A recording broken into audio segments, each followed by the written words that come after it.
Black Friday? No, Block Friday. Circa 300 persone si sono ritrovate ad Ancona per il quarto sciopero globale per il clima. Dopo le mobilitazioni dei mesi scorsi, questa volta i gruppi locali marchigiani di Fridays for Future hanno deciso di convergere nel capoluogo dorico e manifestare tutti insieme.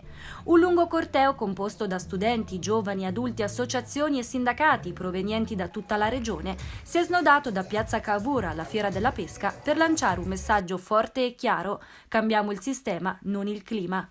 Il messaggio è decarbonizzazione entro il 2050. Velocemente, il prima possibile. C'è rimasto poco tempo, bisogna smettere di emettere CO2. Al Black Friday i manifestanti hanno risposto con il Block Friday per dire no al consumismo.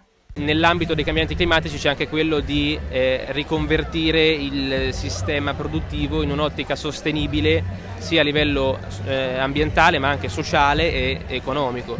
Protagonisti della mobilitazione, come sempre, i giovani. Siamo qui oggi perché la natura ci chiede aiuto in tutti i modi, con allagamenti, sismi, è un macello in tutto il mondo sostanzialmente. Ed è ora che le multinazionali imparino che non c'è bisogno, non devono cambiare il loro modo di lavorare solamente per farci, felici e per infinocchiarci che il mondo andrà meglio così. In questi giorni in Senato accademico si è approvata una mozione per la quale anche l'Università Politecnica delle Marche riconosce le motivazioni, le tematiche che spingono noi studenti e noi giovani a manifestare al Fridays for Future.